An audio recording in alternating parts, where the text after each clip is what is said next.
Hello and welcome to MahindraGuru.com's official YouTube channel, and you are watching a new session of For Your Information #FYI where we are going to discuss the history of 4th February। क्या घटा था 4 फरवरी के दिन, जिसको discuss करने के लिए बिल्कुल सेशन में बने हैं हमारे साथ हिस्ट्री गुरु, जिनका स्वागत करेंगे हम इस सेशन में और बिल्कुल देखेंगे क्या था खास, क्या है इस दिन की खासियत, किसको आपको रखना है ध्यान, किन किन की जन्मतिथि होती है आज, whoever celebrates their birthdays today, और किन की डेथ एनिवर्सरी होती है। तो ये सारी बातों पे हम यहाँ नजर डालेंगे। But yes, before starting the session एक बार सुनेंगे जरूर हिस्ट्री गुरु से कि क्यों है ये session important. For your information #FYI, क्यों कैंडिडेट्स को 365 days in a normal year and 366 days in a leap year देखना जरूरी है। सभी एस्पायरेंट्स का हम बहुत बहुत स्वागत करते हैं। सारे लोगों का बहुत बहुत स्वागत और नमस्कार सभी लोगों को। देखिए, यहाँ पर 4 फरवरी की जो न्यूज़ हैं वो डिस्कस की जाएंगी, और 4 फरवरी की जो न्यूज़ हैं वो इंटरनेशनल हो चाहे नेशनल हो, न्यूज़ डिस्कस करने के साथ में हम यहाँ पर एक चीज़ जो डेली करते हैं वो आप लोगों के समझ में आ रहा होगा कि न्यूज़ के बाद में उससे क्या क्या क्वेश्चंस पुटअप हो सकते हैं आपके एग्जाम में, चाहे वो आपका CHS का एग्जाम हो, चाहे CPF का एग्जाम हो, या CGL का एग्जाम हो, या कोई भी ऐसा एग्जाम जहां पर GS को एज ए सब्जेक्ट रखा गया है। तो बिल्कुल, और साथ में यहाँ पर आपके लिए FYI क्वेश्चन बैंक में per day 10 questions per day discuss करते हैं, जो आपके लिए बेहद महत्वपूर्ण है। और देखा भी गया है कि NTPC में हो, चाहे CHS में, चाहे CGL में, एज इट इज क्वेश्चंस यहाँ पर देखने को मिले हैं। तो बिल्कुल सारे लोग इन क्वेश्चन आंसर को जरूर यहाँ पर ज्वाइन करें हमारे साथ, क्योंकि अगर आप हमारे साथ जुड़ते हैं, यहाँ पर आंसर साथ में करते हैं, तो उससे आपकी एक प्रैक्टिस भी होती है। और एक चीज बिल्कुल ना भूलें कि इस वीडियो को रिकॉर्डेड मोड में जरूर देखें। अगर म्यूट फॉर्म में हमारे आप क्वेश्चन आंसर्स वहां पर बिल्कुल आंसर करते हैं तो एक आपको एक्यूरेट अपनी पता चलता है कि हमारी एक्यूरेसी कितनी है आंसर्स के थ्रू, और वहां पर टाइमिंग भी आपको समझ में आती है कि क्या वो एक्यूरेसी भी टाइमिंग है या नहीं। ये सारी चीजों को ध्यान रखते हुए हम ये सारी न्यूज हुआ और आपकी जो FYI का जो क्वेश्चन बैंक का 10 क्वेश्चंस पर डे हैं, ये सारी चीजें डिस्कस करते हैं। तो जुड़े रहिए हमारे साथ। बिल्कुल, तो पढ़ेंगे इसी के साथ। देखेंगे सेशन में आज का पहला इवेंट की what was held on the very same day, that is 4th February, and the year was 1936 when the radium became the first radioactive element to be made synthetically.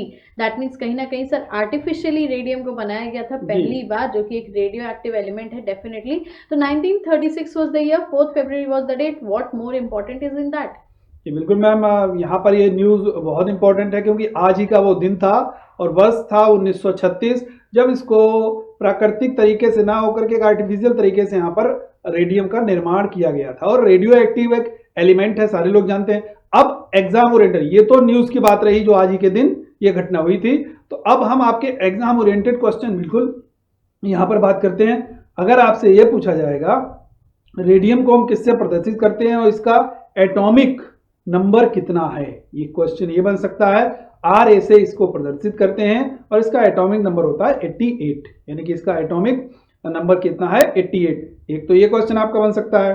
दूसरा, इसको आवर्त सारणी के किस ग्रुप में रखा गया है, यानी कि जो मेंडलीफ ने जो पीरियोडिक टेबल थी, आवर्त सारणी थी, उसमें इसको किस ग्रुप में रखा गया है। तो याद रखिएगा, it is 6th element in group 2, यानी ये द्वितीय वर्ग में छठे तत्व के रूप में रखा गया है आवर्त सारणी में। Also known as the alkaline earth metal, ये भी पूछा जा सकता है कि एल्केलाइन अर्थ मेटल के नाम से किसको जाना जाता है, तो वहां पर भी आपका रेडियम उत्तर आएगा। अब एक और बहुत महत्वपूर्ण क्वेश्चन है, जीके का भी बन सकता है और साइंस सेक्शन से भी बनाया जा सकता है, कि इसकी खोज किसने की थी। अगर कभी आपसे पूछा जाए रेडियम की खोज किसने की थी, रेडियो एक्टिविटी, जी हाँ सारे लोग जानते हैं इनकी खोज किसने की थी, तो वहां पर 2 लोगों का नाम आता है। आप सारे लोग याद रखेंगे, मेरी एंड पेरे क्यूरे, याद रखिएगा, मेरी एंड पेरे क्यूरे इनका नाम है, और इन लोगों ने 1898 में इसको डिस्कवर किया था, जिसके लिए सर उनको नोबेल प्राइज, जी नोबेल प्राइज भी उसके लिए उनको दिया गया था। बिल्कुल, मैडम क्यूरी के नाम से जिनको हम जानते हैं। बढ़ते हैं इसी के साथ अगले इवेंट में और देखते हैं 1941 was the year, 4th February was the date when the United Service Organizations USO was created to entertain American troops. Now what event was that? बिल्कुल मैम, ये भी एक इवेंट बहुत इंपॉर्टेंट है। आज ही का वो दिन यानी कि 4 फरवरी, और वर्ष था 1941, जब यूनाइटेड सर्विस ऑर्गेनाइजेशन को क्रिएट किया गया और किसके लिए क्रिएट किया गया था सारे लोग जानते हैं, अमेरिकी सैनिकों के मनोरंजन के लिए वहां पर क्रिएट किया गया था।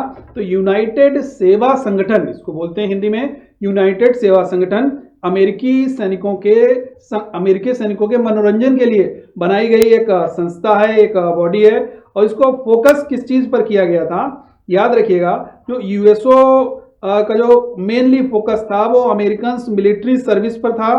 उसके जो मेंबर्स थे उनको कनेक्ट करने के लिए, किससे कनेक्ट करने के लिए, एक वन लाइन में हम लोग समझ सकते हैं, the American military service members by keeping them connected to family, home and country, यानी कि अपने देश से कनेक्ट रखने के लिए, अपने परिवार से कनेक्ट रखने के लिए, क्योंकि सोल्जर्स के साथ में एक कुछ ना कुछ प्रोग्रामिंग अमेरिकन जो गवर्नमेंट है वो जरूर करती है। तो उसी में से ये यूएसओ यानी कि यूनाइटेड सर्विस ऑर्गेनाइजेशन एक ऐसी संस्था थी जो केवल और केवल अमेरिकी सैनिकों के लिए बनाई गई थी। किसने बनाई थी? अमेरिकन सरकार ने वहां पर बनाई थी। और अगर आपसे पूछा जाए कि इसकी स्थापना करने का श्रेय किसको जाता है, तो आप सारे लोग याद रखेंगे, फाउंडेड बाय मेरी इनग्रैम, याद रखिएगा, मेरी इनग्रैम ने इसको स्थापित किया था। बिल्कुल।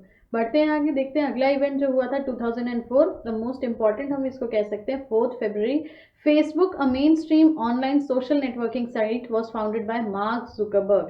दैट मीन्स आज फेसबुक का बर्थडे है, 4 फरवरी के दिन ही फेसबुक की शुरुआत हुई थी मार्क जुकरबर्ग के द्वारा।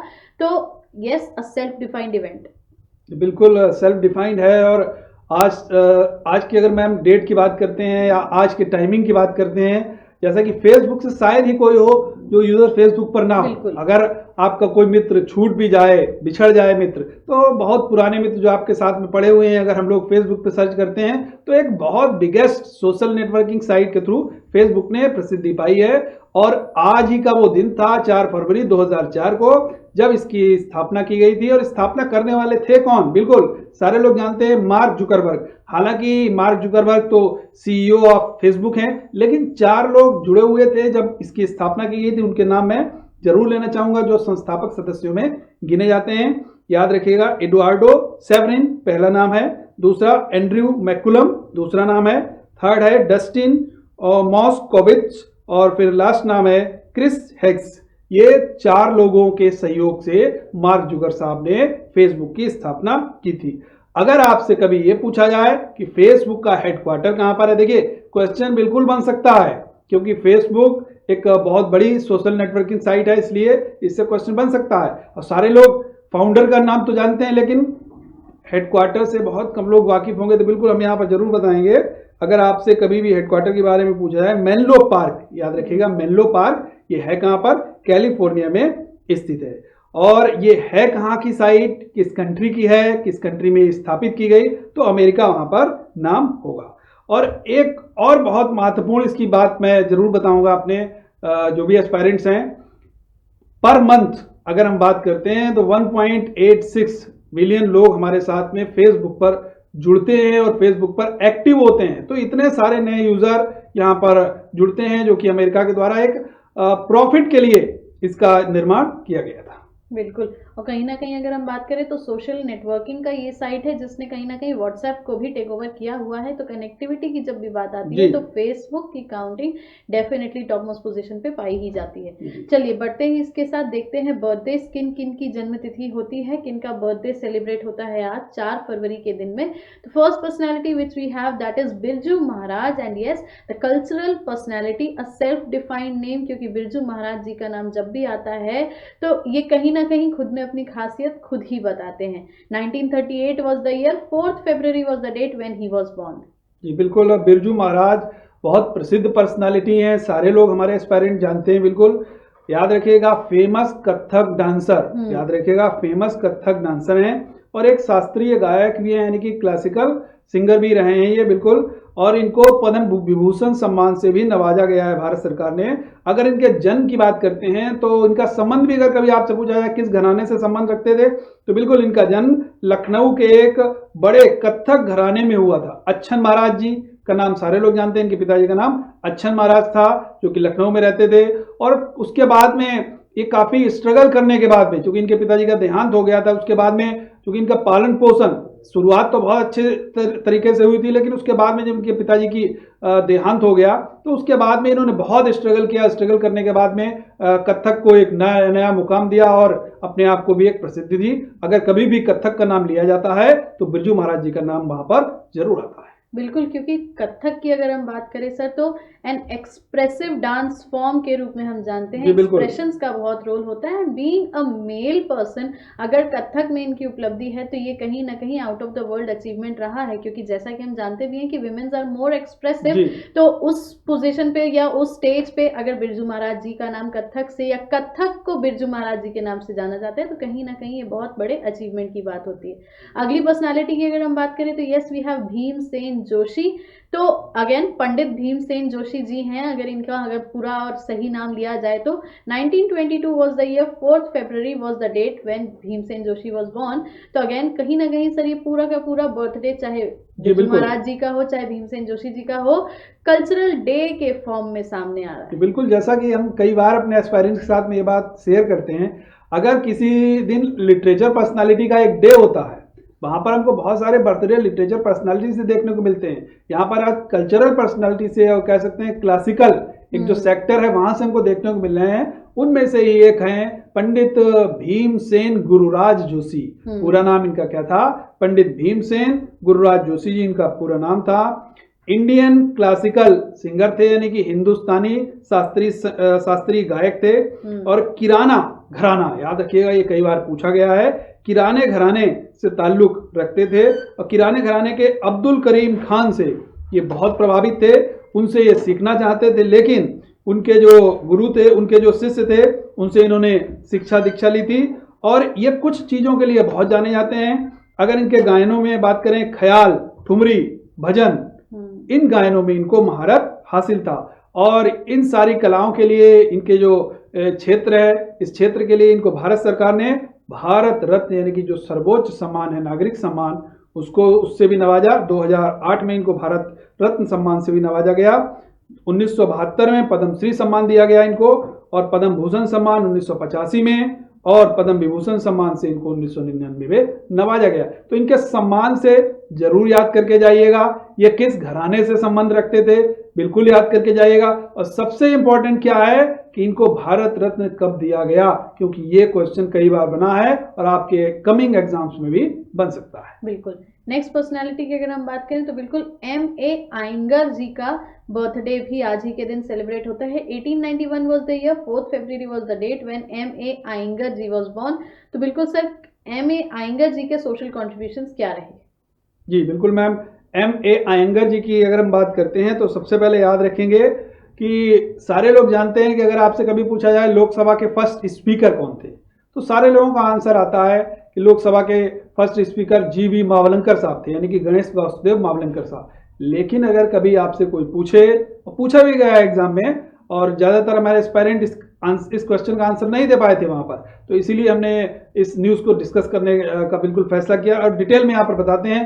M.A. आयंगर साहब, जिनका पूरा नाम था अनंत सैनम आयंगर, याद रखिएगा, अनंत सैनम आयंगर इनका नाम था। लोकसभा के प्रथम उपसभापति थे, यानी कि पहले डिप्यूटी स्पीकर थे, और उसके बाद में इन्होंने स्पीकर के रूप में कार्य किया, और बिहार के राज्यपाल भी रहे हैं। और बिहार के राज्यपाल का जो उनका टेन्योर था वो था 1962 से लेकर के 67 तक। और ये यानी कि एक राजनीतिक क्षेत्र से जुड़े हुए व्यक्ति रहे, तो आपसे ये इनके बारे में क्वेश्चन बन सकता है। बिल्कुल। Next if we talk about the dead personalities, किनकी आज मृत्यु हुई थी, किनका देहांत हुआ था, किनकी पुण्यतिथि होती है आज। सबसे पहली personality which we have with us that is Satyendra Nath Bose. 1974 was the year, 4th February was the date when Satyendra Nath Bose died. तो बिल्कुल सर हम आपसे जानेंगे कौन थे ये और क्या था इनका सामाजिक योगदान। बिल्कुल मैम, सत्येंद्र नाथ बोस जी की अगर हम बात करते हैं तो जानते हैं एक इंडियन मैथमेटिशियन रहे, भारतीय गणितज्ञ, और एक फिजिसिस्ट यानी कि भौतिक शास्त्री भी रहे हैं। और ये जाने किस चीज़ के लिए जाते हैं, तो ये एक कई बार पूछा भी गया है, तो याद रखिएगा ये अपने क्वांटम मैकेनिक्स के लिए जाने जाते हैं। अगर कभी आपसे पूछा जाए भारत में क्वांटम मैकेनिक्स को किसने जनक माना जाता है, तो वहां पर सत्येंद्र नाथ बोस जी का नाम आएगा। बोस और आइंस्टाइन ने बोस आइंस्टाइन स्टैटिस्टिक्स की भी खोज की थी, तो यानी कि अल्बर्ट आइंस्टाइन से भी मिले थे और वहां पर उनके साथ में बहुत सारी चीजें सीखी भी और अपने नए नए प्रयोग भी इन्होंने दिए हैं। बिल्कुल। नेक्स्ट अगर हम आगे बढ़े तो we have again a cultural field personality Bhagwan Dada. 2002 was the year, 4 February was the date when he died. तो बिल्कुल इनका भी नाम कहीं ना कहीं खुद में एक डेफिनेशन है। जी बिल्कुल, भगवान दादा का नाम सारे लोग जानते होंगे। और भगवान दादा, जैसे अगर हम प्रेजेंट की बात करते हैं मैम, एक तो एक बहुत फेमस कलाकार है राजपाल यादव जी। बिल्कुल। तो ऐसे ही अगर कुछ पुराने जमाने की, कुछ पीछे की फिल्मों की अगर बात करते हैं तो वहां पर एक हास्य अभिनेता के रूप में भगवान दादा का नाम लिया जाता है। तो बिल्कुल ये हिंदी फिल्मों के एक प्रसिद्ध हास्य अभिनेता रहे हैं। इनके कुछ प्रमुख फिल्मों की बात हम जरूर करेंगे जो आपके एग्जाम के लिहाज से महत्वपूर्ण बन सकती हैं। फिर वही राज इनकी एक बहुत महत्वपूर्ण फिल्म रही है, मुक्ति इनकी एक महत्वपूर्ण फिल्म रही है, और झनक झनक पायल बाजे में भी इन्होंने बहुत उत्कृष्ट अभिनय किया है। बिल्कुल। आगे बढ़ेंगे, क्वेश्चन आंसर सेशन को देखेंगे कि क्या क्वेश्चंस आज हमने इंक्लूड किए हैं अपने सेशन में, किन क्वेश्चन आंसर को आज आपके FYI क्वेश्चन बैंक में जोड़ा जाएगा। तो let's look upon two the first question for today's session. Which place has been identified as ancient bed of Saraswati River in Indus Valley Civilization in Hisar district? Hisar जिले में सरस्वती नदी के प्राचीन विस्तर के रूप में सिंधु सभ्यता के किस स्थल का पता लगाया गया था? कुनाल, बनावली, रोपर या फिर अगर हम बोले देसलपुर। तो किस जगह की बात हो रही है? तो कहीं ना कहीं सर लगता है हमें बनावली इसका आंसर होना चाहिए। बनावली बोले चाहे बनवाली बोले। जी बिल्कुल मैम, आपने सही आंसर बताया है, एकदम इसका B is the right answer. देखिए अब ये तो प्रश्न का उत्तर रहा कि सिंधु सभ्यता में किस स्थल का पता लगाया गया जो सरस्वती नदी के प्राचीन विस्तर के रूप में जाना जाता था। ये तो प्रश्न का उत्तर हो गया, आपको बनावली आंसर मिल गया। अब बनावली है कहाँ? हरियाणा के हिसार जिले में। इस तरीके से भी क्वेश्चन पूछा जा सकता है। तो यानी कि 2 क्वेश्चन आपके यहाँ से तैयार हो गए। अब बाकी के अगर विकल्पों की बात करते हैं, कुणाल, कुणाल भी हरियाणा में स्थित है और यहाँ पर एक मुकुट मिला हुआ है। अगर कभी आपसे पूछा जाए सिंधु सभ्यता में मुकुट कहाँ से मिला हुआ है तो वहां पर आपका कुणाल का नाम आएगा। रोपण बहुत महत्वपूर्ण है, सारे लोग जानते हैं कहां पर रोपण पड़ता है। बिल्कुल पंजाब का एक प्रसिद्ध ये क्षेत्र था इंडस वैली सिविलाइजेशन का। देसलपुर गुजरात का, यानी कि गुजरात की जो साइट की, वहां पर देसलपुर हमको इंडस वैली सिविलाइजेशन में एक साइट के रूप में मिलता है। तो जो इंडस वैली सिविलाइजेशन की साइट्स हैं वहां से क्वेश्चन जरूर आते हैं, उनको जरूर याद करके जाइएगा। और खासकर इंडस वैली सिविलाइजेशन के नॉर्दर्न, साउदर्न, ईस्टर्न, वेस्टर्न। देखिए मैं यहां पर रिपीट किया दे रहा हूं, अगर कभी आपसे पूछा जाए सिंधु सभ्यता का सबसे उत्तरी बिंदु कौन सा था तो आपका उत्तर क्या आएगा? मांडा। याद रखना, मांडा आएगा। और मांडा किस नदी के किनारे था? चेनाब नदी के किनारे। अगर आपसे पूछा जाएगा सबसे दक्षिणी स्थल कौन सा था तो आपका उत्तर आएगा दैमाबाद, और वो प्रवरा नदी के किनारे था। अगर आपसे पूछा जाएगा सबसे पूर्वी बिंदु तो आलमगीरपुर हिंडन नदी के किनारे। सबसे पश्चिमी बिंदु तो सुतका गेंडोर दास्क नदी के किनारे। इस तरीके से क्वेश्चन आपके इंडस वैली सिविलाइजेशन से देखने को मिल सकते हैं। चलिए बढ़ते हैं अगले क्वेश्चन पे। छोटा Nagpur and the Orissa प्लेटू do not cover which state? छोटा नागपुर और उड़ीसा का पठार किस राज्य को नहीं घेरता है? झारखंड, उड़ीसा, गोवा, बिहार। चारों ऑप्शंस हमारे सामने हैं। आंसर की अगर हम बात करें, may be answer is Goa. बिल्कुल मैम, एकदम सही आंसर है। और मैं पहले भी छोटा नागपुर प्लेटू की बात कर चुका हूं, क्योंकि कई बार मैंने माइका की बात की है, यानी कि माइका मीन्स अभ्रक की बात की है। तो बिल्कुल वहां पर कोडरमा का एक पठार है, तो वहां पर माइका पाई जाती है। अब यहाँ पर देखिए छोटा नागपुर और उड़ीसा 2 पठार पूछे गए हैं, 2 प्लेटूज पूछे गए हैं। पूछा गया है कि कौन से राज्य में उसका कोई भी भाग नहीं पाया जाता है। तो देखिए अगर कभी छोटा नागपुर के बारे में आपसे पूछा जाए तो उड़ीसा, वेस्ट बंगाल, बिहार और छत्तीसगढ़, इतने राज्यों में छोटा नागपुर पठार फैला हुआ है। यहाँ पर गोवा आप देख सकते हैं ईस्टर्न पार्ट की बात है, तो गोवा हमारे वेस्टर्न पार्ट पर पड़ता है। तो इसीलिए इस प्रश्न का सही उत्तर क्या होगा? गोवा, जिसमें छोटा नागपुर का कोई भी भाग नहीं मिलता है। बिल्कुल। तो बढ़ेंगे आगे, देखेंगे अगला question. No bill is a money bill unless it satisfies the requirements of which article? किस अनुच्छेद की आवश्यकताओं को संतुष्ट किए बिना विधेयक एक धन विधेयक नहीं होता? तो कहीं ना कहीं हमने इसको प्रीवियस हमारे सेशंस में डिस्कस किया है। आर्टिकल 109, आर्टिकल 110, आर्टिकल 117 या आर्टिकल 117 का थर्ड पार्ट। तो हम यहाँ डेफिनेटली जानते हैं इसका आंसर होगा option number B, that is article 110। जी बिल्कुल मैम, एकदम सही है। अगर कभी आपसे पूछा जाए धन विधेयक का एक्सप्लेनेशन है, धन विधेयक का वर्णन भारतीय संविधान के किस अनुच्छेद में किया गया है? तो आपके प्रश्न का उत्तर होगा अनुच्छेद 110 यानी कि आर्टिकल 110। अब ये जान लीजिए कि अगर आप कभी आपसे ये पूछा जाए, थोड़ा सा क्वेश्चन बोल्ड भी हो सकता है, ये पूछा जाए कि धन विधेयक के निर्णय यानी कि धन विधेयक का निर्णय कौन करता है, कभी आपसे ये भी पूछा जा सकता है। उसमें option president, vice president, prime minister, इस तरीके से ऑप्शन हो सकते हैं। अगर पूछा जाए कि कोई विधेयक धन विधेयक है या नहीं है, इसका डिसीजन कौन करता है, निर्णय कौन लेता है, तब आपका आंसर होगा लोकसभा स्पीकर। यानी कि कोई विधेयक धन विधेयक है या नहीं है, इसका निर्णय लोकसभा अध्यक्ष करेगा और धन विधेयक सिर्फ लोकसभा में ही पेश किया जाएगा। बाकी ऑर्डिनरी जो बिल्स हैं, सामान्य बिल हैं, वो किसी भी हाउस में, चाहे लोकसभा में चाहे राज्यसभा में प्रस्तुत किए जा सकते हैं, लेकिन धन विधेयक केवल लोकसभा में पेश किया जाता है। और धन विधेयक के मामले में, क्योंकि एक हाउस से पास अगर लोकसभा में प्रेजेंट हुआ, लोकसभा में प्रपोज हुआ यानी कि प्रस्ताव होकर के आया, उसके बाद में वहां से पास होने के बाद राज्यसभा में जाएगा। अब राज्यसभा के पास में सिर्फ इसकी सिफारिश क्या पावर है, उसमें कुछ भी संशोधन नहीं कर सकता। यानी कि जैसे ही लोकसभा पास करेगी, राज्यसभा उसको रोके भी रहेगी, लेकिन 14 डेज के बाद में वो स्वतः ही पारित माना जाएगा। बढ़ते हैं आगे, देखते हैं अगला question. Who shall have the right to speak and to take part in the proceedings but no right to vote in the houses of the legislature of the state? राज्य विधानसभा में किसे बोलने का अधिकार और कार्यवाही में भाग लेने का अधिकार है, परंतु मत देने का अधिकार नहीं है। Speaker, vice president, attorney general या एडवोकेट जनरल। तो बिल्कुल यहाँ पे अगर हम बात करें तो कहीं ना कहीं इसका भी हम लोगों ने डिस्कशन प्रीवियस सेशंस में किया है। Answer undoubtedly advocate general. ये बिल्कुल मैम सही है यहाँ पर आपका आंसर। देखिए यहाँ पर थोड़ा सा क्वेश्चन में ध्यान देने की जरूरत है। अब अगर आपसे यहाँ पर देखिए दिया गया है कि राज्य विधानसभा, अगर राज्य विधानसभा की जगह यहाँ पर लोकसभा दिया गया होता तो आपका आंसर सी होता, यानी कि महान्यायवादी अटॉर्नी जनरल होता। अब याद रखिए सेंट्रल में अटॉर्नी जनरल होता है, अगर स्टेट में बात करते हैं तो एडवोकेट जनरल होता है। तो इसीलिए यहाँ पर विधानसभा की बात की गई है, यानी कि एडवोकेट जनरल महाधिवक्ता ऐसा व्यक्ति होता है जो कि विधानसभा की कार्यवाहियों में बोलने का अधिकार रखता है, वहां पर बैठने का अधिकार रखता है, भाग लेने का अधिकार रखता है, लेकिन वहां पर मत देने का अधिकार नहीं है। ये ठीक उसी प्रकार से है जिस प्रकार से केंद्र में महान्यायवादी लोकसभा में भाग ले सकता है, उसके डिस्कशन में पार्टिसिपेट करता है, वहां पर बैठ सकता है, लेकिन उसको वोट देने की पावर वहां पर नहीं प्राप्त है। चलिए बढ़ते हैं अगले क्वेश्चन पे। Which country awards Nobel prize? Nobel पुरस्कार कौन सा देश देता है? France, Sweden, Switzerland, USA. तो बिल्कुल जब बात आई थी नोबेल प्राइज कब देना शुरू हुआ, किसने देना शुरू किया, तो कहीं ना कहीं इसको हमने डिस्कस फिर किया था पिछले सेशंस में। आंसर हमारे हिसाब से बिल्कुल हो सकता है स्वीडन। बिल्कुल मैम एकदम सही आंसर है इसका, स्वीडन। अब देखिए थोड़ा सा इसका एक्सप्लेनेशन जरूर जानेंगे। अगर आपसे कभी पूछा जाए नोबेल पुरस्कार की जो शुरुआत तो आप लोग जानी गए स्वीडन देश देता है इसमें, अगर आपसे पूछा जाए किस करेंसी में दिया जाता है तो वहां पर आंसर होगा क्रोनर। याद रखिएगा क्रोनर करेंसी में दिया जाता है।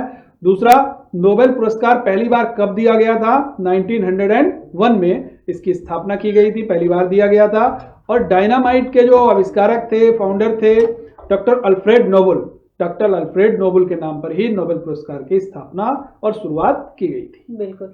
बढ़ते हैं इसी के साथ to the next question. The famous Akshardham temple is situated in which city? प्रसिद्ध अक्षरधाम मंदिर किस शहर में स्थित है? अगरतला, अहमदाबाद, गांधीनगर, अमृतसर। तो बिल्कुल यहाँ पे एक इजी क्वेश्चन है, क्योंकि कहीं ना कहीं अक्षरधाम टेम्पल या अक्षरधाम मंदिर की जब हम बात करते हैं तो बहुत ही प्रसिद्ध मंदिर या टेम्पल है। आंसर इसका होगा गांधीनगर। जी बिल्कुल मैम, गांधीनगर इसका करेक्ट आंसर है। देखिए अगर गुजरात की बात की जाएगी, वैसे तो प्रसिद्ध अक्षरधाम मंदिर बहुत सारे शहरों में है, हाँ, दिल्ली में भी है, दिल्ली में भी है, दिल्ली में कहीं ना कहीं और वर्ल्ड लेवल पे भी, वर्ल्ड लेवल पर भी अगर हम बात करें तो अमेरिका में भी मिलेगा, ऑस्ट्रेलिया में भी अक्षरधाम मंदिर है, बहुत जगह पर इन ऑप्शंस में अगर हम बात करें ऑप्शंस में बात करें, क्योंकि देखिए गुजरात के 2 ऑप्शंस दिए हुए हैं, हाँ, और कंफ्यूजन वहां पर बिल्कुल हो जाएगा, क्योंकि अहमदाबाद गुजरात का एक बहुत प्रसिद्ध शहर है, लेकिन अक्षरधाम मंदिर वहां पर नहीं है। गुजरात की राजधानी भी है कौन सी? गांधीनगर। तो गांधीनगर याद रखिएगा, बहुत अच्छा याद करने का तरीका कि राजधानी में ही अक्षरधाम मंदिर स्थित है। अब यहाँ पर बाकी ऑप्शंस भी बहुत इंपॉर्टेंट हैं। अगर हम बात करें अहमदाबाद की तो अगर आपसे कभी पूछा जाए अहमदाबाद किस नदी के किनारे स्थित है, तो साबरमती नदी के किनारे स्थित है। बिल्कुल। अमृतसर आपसे पूछा जाए यहाँ पर, गोल्डन तो फेमस टेम्पल। गोल्डन टेम्पल भी है। और जैसा कि कल एक राजा सांसी, यहाँ याद रखिएगा राजा सांसी हवाई अड्डे की बात भी हुई थी, तो वो भी यहीं पर अमृतसर में है। अगरतला त्रिपुरा की कैपिटल है। चलिए बढ़ते इसी के साथ अगले question. Reserve Bank of India was nationalised in, भारतीय रिजर्व बैंक का राष्ट्रीयकरण कब किया गया था? 1947, 1948, 1949, 1951। तो yes, easy question to answer and this is 1949। बिल्कुल मैम, बहुत इंपॉर्टेंट क्वेश्चन है।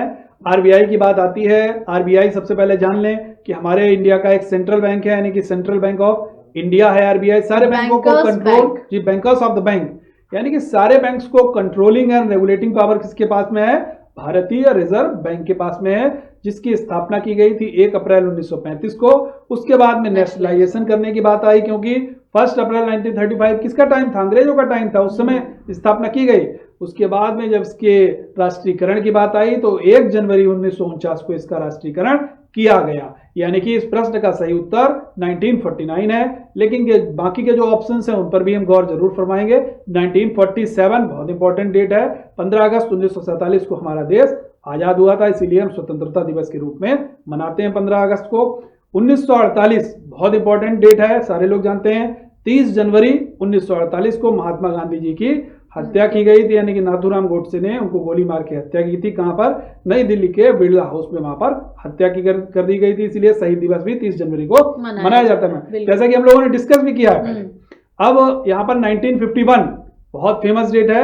1951 फर्स्ट 5 ईयर प्लान की भी डेट है, याद रखिएगा। अगर आपसे कोई पूछे कि प्रथम पंचवर्षीय योजना की शुरुआत कब की गई, तो बिल्कुल आपका उत्तर क्या होगा? 1951, यानी कि 1951। बिल्कुल। बढ़ते हैं आगे to the next question. The major constituent of गोबर गैस इज, गोबर गैस का मुख्य घटक है आइसोब्यूटेन, ब्यूटेन, मीथेन या carbon dioxide. So definitely again an easy question to answer and that is methane. ये बिल्कुल मैम साइंस का क्वेश्चन है, बहुत इंपॉर्टेंट क्वेश्चन है, नोन क्वेश्चन है। कई बार पूछा गया है कि गोबर गैस का मेन फैक्टर, यानी कि मेजर जो वहां पर घटक होता है, मुख्य घटक होता है, वो कौन सा होता है? तो वहां पर मीथेन, याद रखिएगा। गोबर गैस जो गांव में होता है, वहां पर बहुत सारे लोग गोबर गैस का यूज करते थे। अब हालांकि एक मुझे कॉन्सेप्ट जो है एलपीजी ने कहीं ना कहीं इसको रिप्लेस कर दिया है, और जहां पर अभी भी ये सिस्टम है वहां पर धीरे धीरे इंडिया पहुंच रहा है। जो नई नई योजनाएं हैं उनके माध्यम से सरकार वहां पर एलपीजी का कॉन्सेप्ट ला रही है, तो धीरे धीरे इसको खत्म किया जा रहा है। लेकिन ये महत्वपूर्ण क्वेश्चन है, क्योंकि इसकी भी इंपॉर्टेंस है गोबर गैस की, और इसमें मुख्य घटक के रूप में कौन कार्य करता है? मीथेन काम करता है। अब यहाँ पर अगर गैसेस की बात आई है, तो बिल्कुल गोबर गैस आई, चाहे एलपीजी की बात आई, चाहे सीएनजी, ये तीनों में कौन कौन से मुख्य घटक होते हैं ये जरूर याद करके जाइएगा, क्योंकि सीएनजी के बारे में अक्सर पूछा जाता है, बिल्कुल एलपीजी के बारे में जरूर पूछा जाता है। तो ये सारी चीजें गैसेस के बारे में पढ़ के जाइएगा। बिल्कुल। तो बढ़ते हैं आगे अगले क्वेश्चन की तरफ। Main pollutant responsible for Bhopal gas tragedy, Bhopal gas त्रासदी के लिए उत्तरदायी प्रमुख प्रदूषक कौन सा है या कौन सा था? ब्रोमीन, क्लोरीन, क्लोरोफ्लोरोकार्बन या methyl isocyanide. So definitely option number D is the right answer. बिल्कुल मैम, एकदम सही है। मिक बोलते हैं इसको, MIC मिक बोलते हैं, methyl isocyanide. Bhopal gas tragedy 1984 में हुई थी। यूनियन कार्बाइड नामक एक केमिकल फैक्ट्री थी, उसमें वहां पर गैस का रिसाव हुआ था, और वो रिसाव जो हुआ था वो कौन सी गैस थी? Methyl isocyanide. कई बार मैम पूछा गया। और अगर देखिए यहाँ पर अगर आपसे पूछा जाए मिथाइल आइसोसाइनाइड ट्रेजेडी कहां पर हुई थी, तब आपका प्रश्न का उत्तर होगा भोपाल। कब हुई थी? 1984 में हुई। बिल्कुल। तो बढ़ेंगे आगे, देखेंगे अगला। तो पर्टिकुलर क्वेश्चन नंबर 10 है ये हमारे सेशन का, यहाँ पे आखिरी क्वेश्चन है, देखते हैं क्या है, जिसमें बोला जा रहा है who was the king at Bijapur when the battle of Talikota began in 1565। उस समय बीजापुर के शासक कौन थे जब 1565 ईस्वी में तालीकोटा का युद्ध आरंभ हुआ था? अली आदिल शाह 1, आदिल राज 2, अब्राहिम या तो फिर चांद बीबी। तो अगर हम बात करें आंसर की, तो पर्टिकुलर कहीं ना कहीं हमें लगता है इसका आंसर होना चाहिए अली आदिल शाह 1। बिल्कुल, अली आदिल शाह फर्स्ट यहाँ पर सही आंसर है, क्योंकि यहाँ पर पूछा गया है तालीकोटा का युद्ध। तालीकोटा का युद्ध सारे लोग जानते हैं, 1565 में तालीकोटा का प्रसिद्ध युद्ध हुआ था। एक बहुत महत्वपूर्ण युद्ध था, जिसमें विजयनगर साम्राज्य से कई सारे राजवंश मिलते हैं, एकजुट होते हैं और विजयनगर के साथ में युद्ध करते हैं। युद्ध तालीकोटा के युद्ध के नाम से जाना जाता है। अब विजयनगर के शासकों, इसके बीजापुर के शासकों की बात आई है तो बिल्कुल यहाँ पर हम अपने एस्पायरेंट को जरूर बताना चाहेंगे। देखिए, यूसुफ आदिल शाह 1490 से लेकर के 1510 तक शासन किया है। उसके बाद में इस्माइल आदिल शाह जी आए हैं, वो 1510 से लेकर के 1534 तक शासन किया है। उसके बाद में मल्लू आदिल शाह आए हैं, इन्होंने 1534 में भी इन्होंने शासन किया है। फिर इब्राहिम आदिल शाह 1534 से लेकर के 1558 तक। फिर अली आदिल शाह फर्स्ट, जो कि 1558 से लेकर के 1579 यानी कि 1579 तक इन्होंने शासन किया है। तो ये यहाँ पर इस प्रश्न का उत्तर क्या होगा? अली आदिल शाह प्रथम। बिल्कुल। तो इसी के साथ सेशन को खत्म करेंगे। Do not forget to click on the like button before getting offline, and yes, keep on commenting and telling us your requirement so that we can work upon. And if you haven't subscribed the channel yet, so do click on the subscription button also to become the subscribe viewer. अगले session में फिर मुलाकात होगी आपसे, फिर हम बात करेंगे उस दिन की घटनाओं पे, क्या घटा था खास, क्या हुआ था खास। तो बिल्कुल जुड़े रहिए इसी तरह हमारे साथ। ख्याल रखिए अपना, पढ़ते रहिए, क्योंकि आपकी सफलता में ही हमारी सफलता है। Thank you so much.